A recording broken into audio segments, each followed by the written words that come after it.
नमस्कार, मैं कामाख्या नारायण शर्मा प्यास चैरिटेबल ट्रस्ट का सचिव आपके सम्मुख आज जो हमारी चर्चा हुई थी, जिसमें सभी महानुभाव बीपी टाक साहब थे, आशुतोष जी थे, हमारी ट्रस्ट की अध्यक्षा सुश्री प्रियंका माहेश्वरी जी, जिन्होंने आज मंच का संचालन किया, मुकेश यादव जी, सतीश गुलाटी जी, गीतांश गुलाटी, इसके अलावा लाखन सिंह जी, बच्चन सिंह जी और हमारे जो पदाधिकारीगण थे, आप सभी ने आज एक ज्वलंत मुद्दा उस पर चर्चा की। मैं उस चर्चा को आगे लेके आना चाहता हूँ। मुझे अफसोस होता है कि जिस देश में हम स्त्रियों को पूजते हैं, पूजने के अलावा शक्ति मानते हैं, अपने घर में सम्मान देते हैं, हमारी माँ है, हमारी बहन है, हमारी बेटियां हैं, हमारा भविष्य है, हमारे परिवार को बांध के रखने वाली, हमारे परिवार और वंश चलाने वाली, इस प्रकृति के रूप में हम जानते हैं स्त्रियों को, हम जननी के रूप में जानते हैं।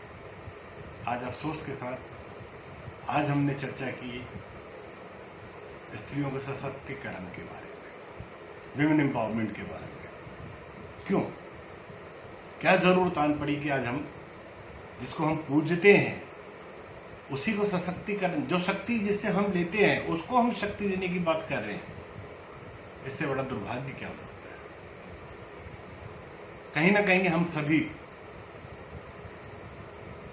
हम जितने लोग हैं इसके कारण हैं।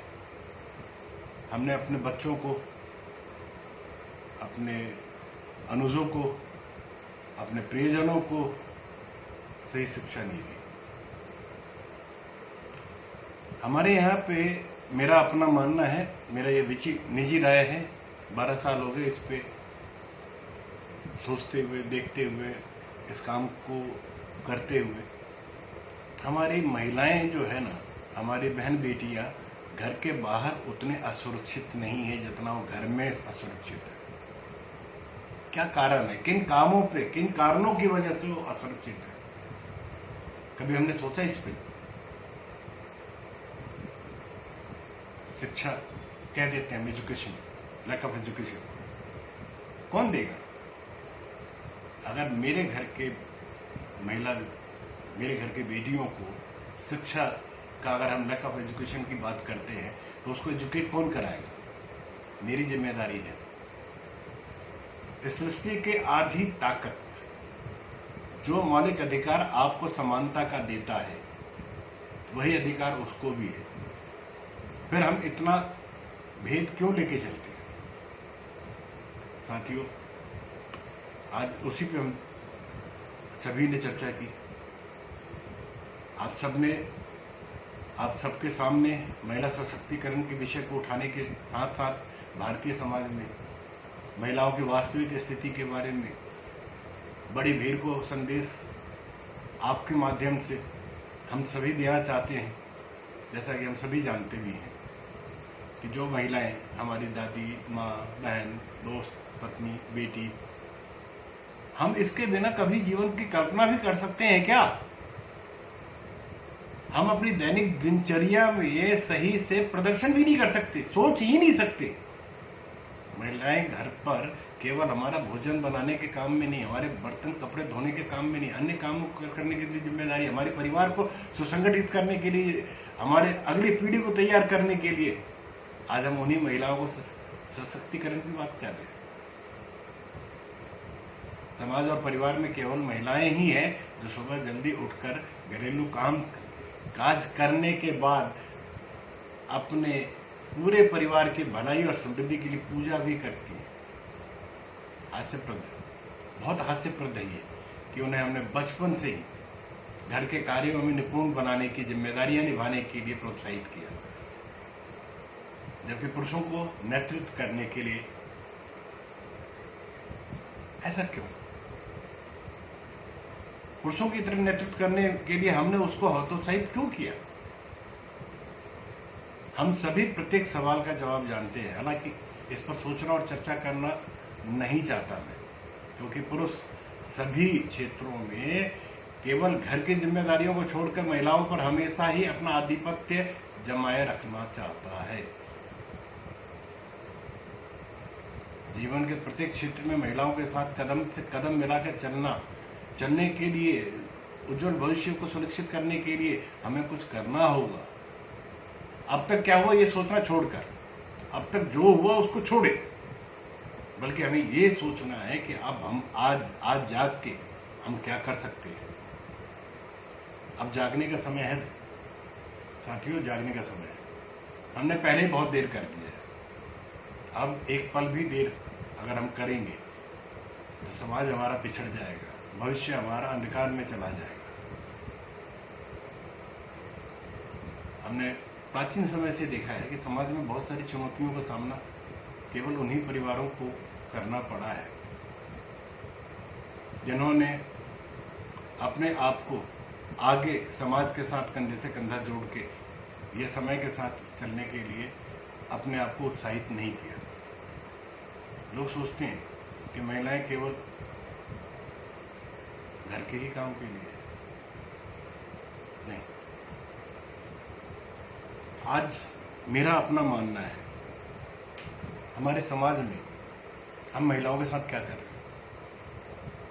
मुझे एक अच्छी पत्नी चाहिए, मेरे ऑफिस में काम करने वाली महिलाएं इसलिए चाहिए कि पुरुष के बनस्पत महिलाएं ज़्यादा काम कर सकती हैं। जब हम उसको वेजेस निर्धारित करते हैं काम के आधार पर, तो पुरुष से उसकी सैलरी हम हमेशा कमतर आते हैं। क्यों कम आते हैं? लिंग भेद से हमें बाहर निकलना होगा। महिलाओं के लिए हमें पुनः एक बार सोचना होगा। हम उन पे एहसान उपकार नहीं कर रहे हैं, उनको सशक्तिकरण दे के उनको समाज में अपने बराबर में बिठा के हमने अपना भविष्य सुनिश्चित किया है, सुरक्षित किया है और सुरक्षित किया है। आज एजुकेशन अगर हम अपने महिलाओं को देते हैं तो आपके अगली पीढ़ी को एजुकेट घर से ही करके भेजेगी। आज हमारी महिलाएं बहुत छोटे छोटे से अमाउंट से सेविंग करके बहुत बुरे समय पे उसके द्वारा संचित किया हुआ धनराशि आपके काम आता है। आप देखें कि फंड मैनेजमेंट उसका कितना बढ़िया है, हम आप नहीं कर सकते। दोस्तों, सम्मान दे, उसको सम्मान नहीं दे रहे हैं आप, अपने भविष्य को सम्मान दे रहे हैं।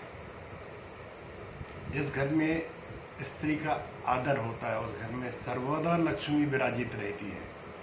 आप देखिए जिन घरों में स्त्रियों का अपमान हुआ है, जिनके साथ कलह किया है, कलेश किया है, वो घर कभी भी समृद्ध नहीं है। आज आप सभी के विचारों ने मुझे बहुत पुनः आंदोलित किया, मेरे अंदर ऊर्जा संचारित किया। मैं पूरे होश में और जितनी भी मेरे अंदर सामर्थ्य है, मैं नहीं कहता कि मैं बहुत बड़ी क्रांति लाने के लिए सचूं, पर हाँ, जो मुझसे बन सकेगा इस सशक्तिकरण में प्रयास के माध्यम से, आप सभी के सहयोग के माध्यम से कार्य जरूर करूँगा। आपका साथ, आपके माध्यम से और लोगों का इस परिवार में आगमन अपेक्षित है। मुझे पूर्ण विश्वास है कि आज आप लोगों ने जो समय दिया जूम पे, आज देखिए आप हमारे प्रयास की पावर देखिए, महिला सशक्तिकरण की पावर देखिए कि आज हमारी जो चेयरपर्सन है वो महिला ही तो है। कितनी सौम्य है, कितनी सुदृढ़ है। साथियों, एक और एक दो नहीं 11 होते हैं। आज आपका परिवार 7 स्टेट में है। आपने राजस्थान, आपने उत्तराखंड, आपने यूपी, आपने दिल्ली, आपने बिहार, आपने झारखंड, आपने असम, आपने हरियाणा, इन सभी जगहों पे आपके माध्यम से वृक्षारोपण हो चुका है इस परिवार का। अब इसको सींचना है पूरे पैन इंडिया, पूरे भारत, संपूर्ण भारत के बाद में हम विश्व में भी आगे जाएंगे। आप लोगों का साथ, आपका सानिध्य और आप लोगों का निरंतर किया गया समाज के प्रति प्रयास, एक उत्कृष्ट दृष्टि से किया हुआ प्रयास हमें सार्थक रूप से समाज के लिए, देश के लिए, मानवता के लिए और हमारे भविष्य के लिए हितकर होगा, ऐसा मैं पूर्ण विश्वास के साथ कह सकता हूँ। आप सभी का स्नेह और समर्पण इस संस्था के साथ जुड़ा है, जिसके लिए मैं आपका कोटि कोटि साधुवाद व्यक्त करता हूँ। पुनः चेयरमैन साहब को मैं अपने तहे दिल से आभार व्यक्त करता हूँ कि उन्होंने मुझे इस योग्य समझा कि मैं आपकी संस्था में सचिव के रूप में काम कर सकूं। आप सभी का आभार, नमस्कार, जय हिंद, जय महामाई।